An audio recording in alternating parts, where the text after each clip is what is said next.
Veoma brzo ćemo mi napraviti tu 22 igrača, možda plus 2 golmana ili 3, neku grupu od 25 fudbalera. Tako da nije lako, ja uvek to potenciram. Teška su vremena, kako nam je stanje i u državi i u privredi, ali treba iskoristiti priliku jer su ovde dobre vibracije u Novom Pazaru, pozitivne.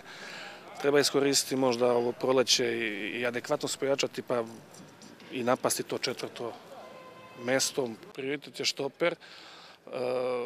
Vidjet ćemo šta. Protić je otišao na probu, taj levi bek.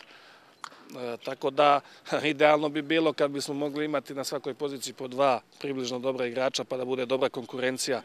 Međutim, u veznom redu mislim da imamo dovoljno tih veznih igrača, kvalitetnih i jedan možda vrsni napadač.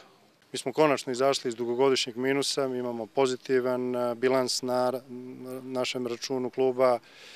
Poslovanje se ustrojilo, počelo je da se funkcioniše onako kako treba da se funkcioniše. Dakle, imamo neke redovne prilive i redovno, koliko je god moguće, servisiramo ono što nam dolazi da se plati.